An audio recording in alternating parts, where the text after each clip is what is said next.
At 25, I broke free from meds, found love and gained freedom, yet still feel stuck. My past haunts my present ambitions. How? This marks my initial attempt at posting something like this on Reddit.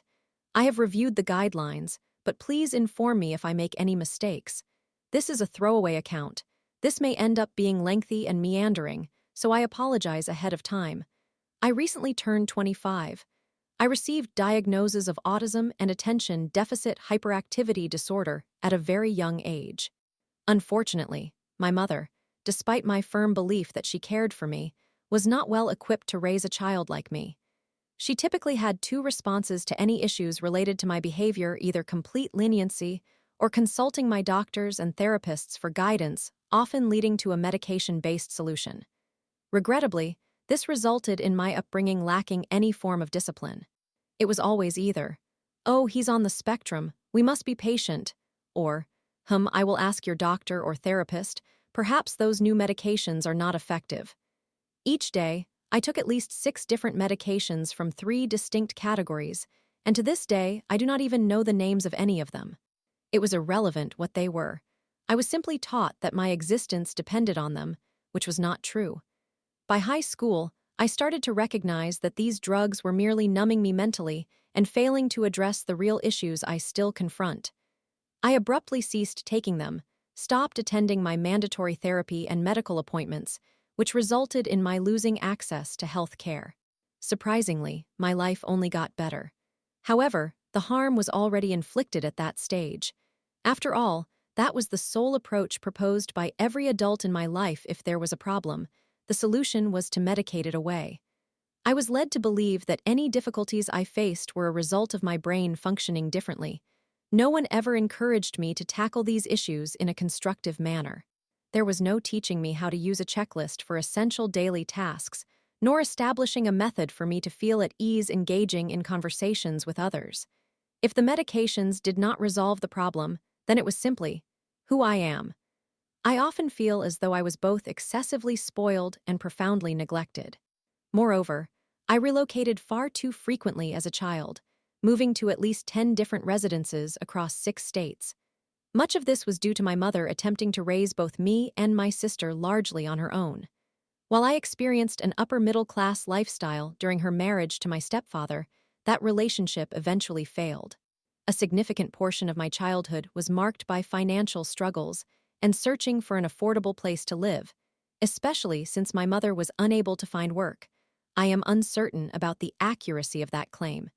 She certainly faced numerous mental health challenges, but she always argued it was due to a lack of employers willing to hire her given her extended time away from the workforce. This is reasonable, but it is hard to reconcile with the fact that she truly found nothing for over a decade. I could elaborate endlessly on my unconventional childhood. There is so much more that remains unmentioned. However, that is not the aim of this discussion. What matters is where I find myself now. My life has undergone a substantial material transformation. That is the key term. I encountered a partner who is capable of financially supporting both of us based solely on their income. We relocated across the country and continue to live happily together.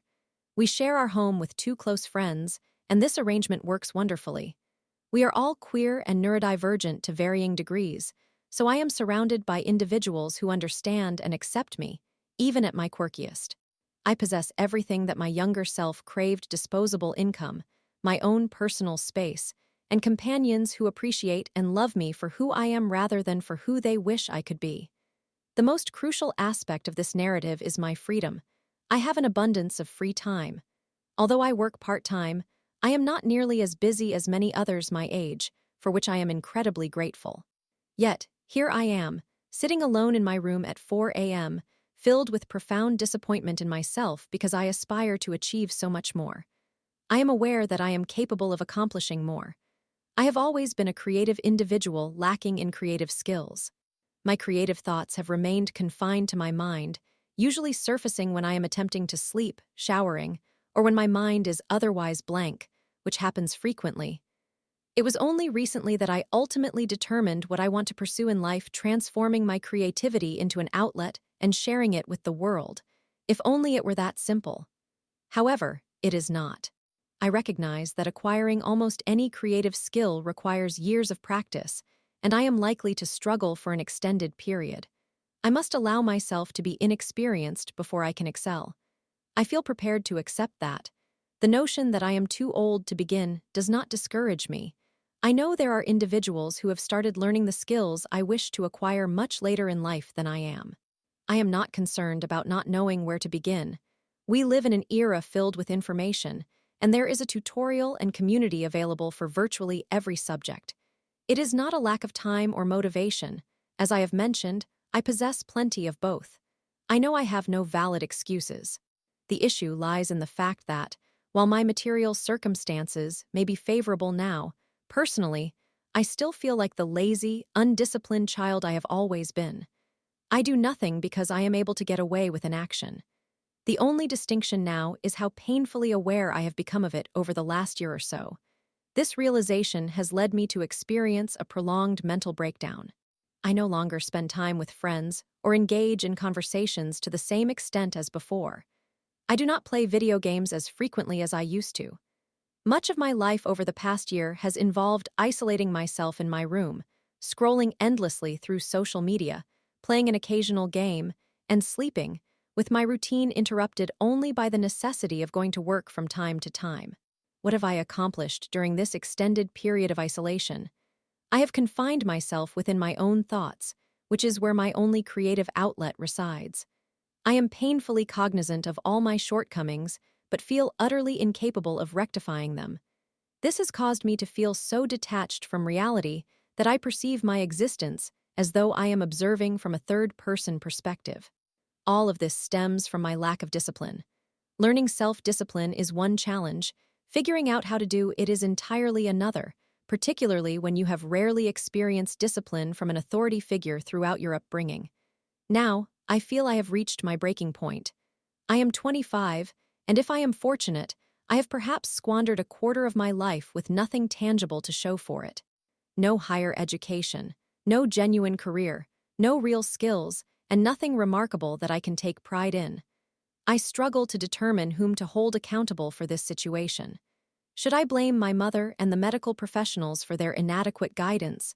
Should I attribute it to my autism and attention deficit hyperactivity disorder, which complicate navigating a world ill-equipped for my needs?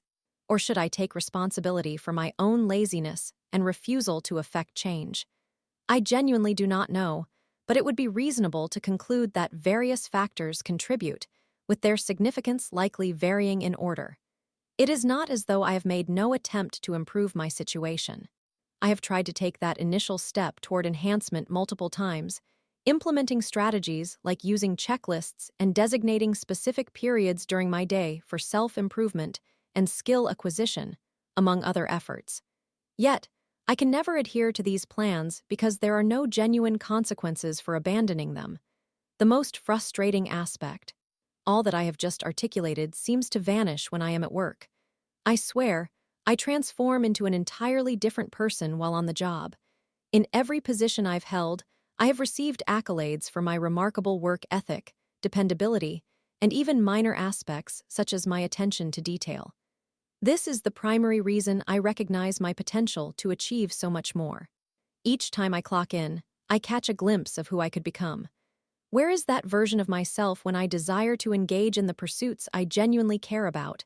Is it merely because it is employment, and therefore, financial stakes and the potential for disappointing others drive me to excel? Perhaps. I wish I could take that persona and apply it to exercising, enhancing my daily habits, or sitting down to use software like Blender, a drawing application, or a word processor for just an hour, a few days a week, to get started. However, for that industrious version of me, the potential ramifications are not significant enough, leaving me to wallow within my own thoughts, envisioning the person I aspire to be only within my own mind. Maybe one day I will discover the answer. Perhaps there is a hidden key that I have overlooked throughout my life. Perhaps I really do need to force myself into action. Maybe I simply need professional help, which is prohibitively expensive given my lack of health coverage. I hope to become the best version of myself. I must work towards becoming my best self. I do not want to leave this world having done nothing with the stories that are so meaningful to me. I do not want my life to end before I have shown the world my true self. I do not want to depart this life without having made myself proud.